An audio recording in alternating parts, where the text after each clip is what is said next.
नमस्कार, मी सुमेधा सरदेसाई. रोग निवृत्ती, आपत्ती निवारण आणि शिव उपासना यात आपले पुन्हा एकदा स्वागत आहे. आपण बघत आहोत केवळ आजाराचं योग्य निदान न झाल्यामुळे अटॅक येऊन संपूर्ण शरीर कामातून गेलं. अनेक हालअपेष्टा आणि अनेक शस्त्रक्रियांना तोंड देऊन 2 वर्षांच्या अथक प्रयत्नांनी आम्ही पुढच्या प्रगतीसाठी नारायण पेठेतील कबीरबाग इथे डॉक्टर करंदीकर यांच्याकडे जायला लागलो. शरीरातील कमतरता, व्याधी, व्यंग, आजारपणामुळे आलेलं थोडंफार वैगुण्य ते अपंगत्व असं आलेल्या लोकांच्यासाठी हठयोगाचा वापर करून त्यावर प्रदीर्घ अभ्यास आणि संशोधन करून शोधून काढलेली ही संजीवन योग थेरपी सर्वांनाच जगण्याची नवीन उमेद, नवीन आशा निर्माण करण्यास मदतनीस आणि सहाय्यभूत ठरली. निरुपयोगी वाटणाऱ्या शरीराला सुद्धा उपयोगी आणि स्वतंत्र कसं बनवायचं हे प्रशिक्षण या उपचार पद्धतीमार्फत त्यांनी जगाला दिलं आणि आरोग्य मिळवण्याचं एक नवीन योगदालनच सर्वांच्यासाठी खुलं केलं, जे आजपर्यंत फक्त फिजिकली फिट म्हणजे अगदी तंदुरुस्त असणाऱ्या लोकांना योगासनाच्या रूपात प्राप्त झालेलं होतं. आपल्या गुरूंचं सर्वांसाठी योग हे वाक्य त्यांनी शब्दशः खरं करून दाखवलं. किती प्रकारची माणसं आणि किती प्रकारचे आजार असावेत, मेंदूविकार, मणक्याचे विकार, मूकबधीर, अपघात, त्याचप्रमाणे सध्या घरोघरी पोचलेले रक्तदाब आणि मधुमेह म्हणजे बीपी आणि डायबेटीस, कुणाचे आजार जन्मजात, कुणाचे मध्यम वयातले, कुणाचे उतार वयातले. दिवसेंदिवस त्यांची संख्या वाढतच होती.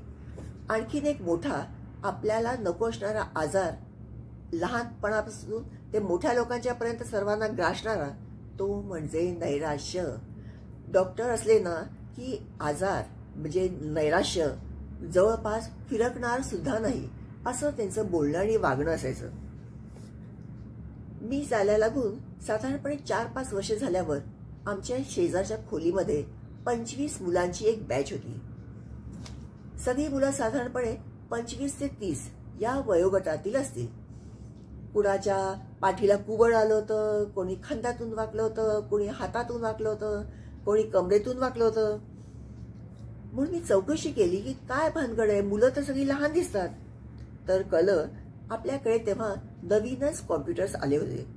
सतत एका जागी 10-10, 12-12, 14 तास बसून त्यांच्यावर ही अशी वेळ आली होती आणि सगळी मुलं वेडी वाकडी झालेली होती.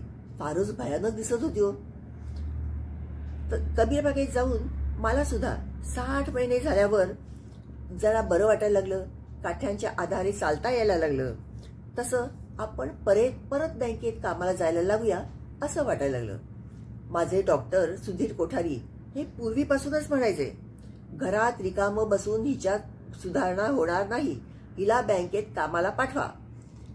बँकेला सांगा हिला पगार देऊ नका, पण रोज 2 तास हिच्याकडून काम करून घ्या, म्हणजेच हिच्यात सुधारणा होईल आणि तेच तिच्यासाठी टॉनिक ठरेल. अर्थात तेव्हा ते चेष्टेने असं म्हणायचे, पण आता खरंच तशी वेळ आलेली होती. जायला हरकत नव्हती. डॉक्टरांचं सर्टिफिकेट घेतलं, जाणकारांना विचारून अर्ज कसा लिहायचा त्याप्रमाणे अर्ज लिहिला आणि दोन्ही बँकेच्या झोनल ऑफिसला पाठवून दिला. आणि वाट बघत होतो. बरेच दिवस झाले त्यांचं उत्तर आलं नाही. थोडी नंतर चौकशी केली, त्यानंतर त्यांचं उत्तर आलं.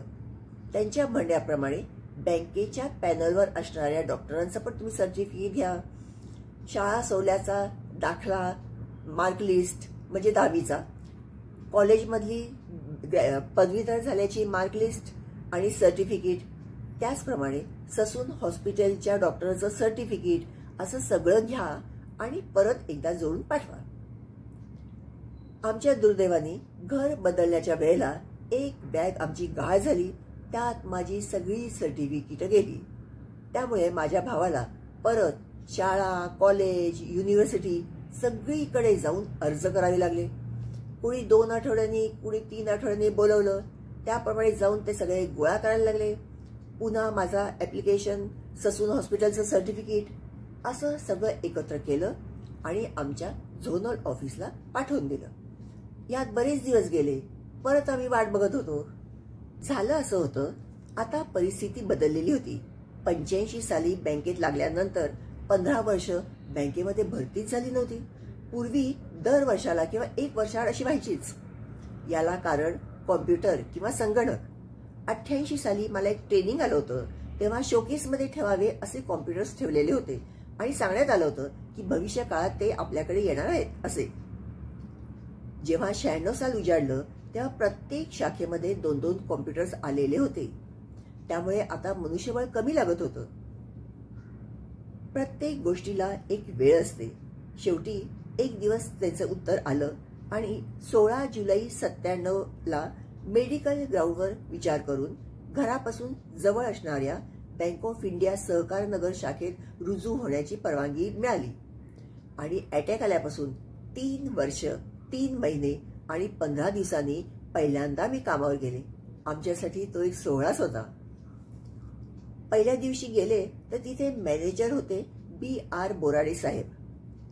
मी 85 साली जेव्हा साचापीर शाखेत लागले ना तेव्हा ते ऑफिसर म्हणून नवीनच आलेले होते आणि आता 12 वर्षांनी तेच शाखा प्रबंधक होते. नाही म्हटलं तरी माझ्या मनात थोडासा न्यूनगंड होता. आता आपण पूर्वीसारखे खेळाडू नाही, अपंग आहोत, काठ्या घेऊन चालतो. त्यामुळे आपल्याला बँकेतली लोक आणि लोकांना आपल्याबरोबर काम करायला जमेल ना असं मनात वाटत होतं. पण या बोराडे साहेबांना बघितलं आणि खूपच बरं वाटलं. कारण एकतर ते माहितीतले होते, त्यांचा स्वभाव शांत आणि मनमिळावू होता. त्यांनी सर्व विचार करून शाखेच्या शेजारी एक डिपार्टमेंट होतं. तेही एकदम तळातच होतं. या मेन बिल्डिंगला तरी 15 पायऱ्या होत्या. तिथे कामाला सुरुवात करायची परवानगी दिली आणि आमचा श्री गणेशा झाला. कामातली सवलत मला नकोच होती. जाण्या येण्याचा त्यांनी एवढा विचार केला ना हेच माझ्यासाठी खूप होतं.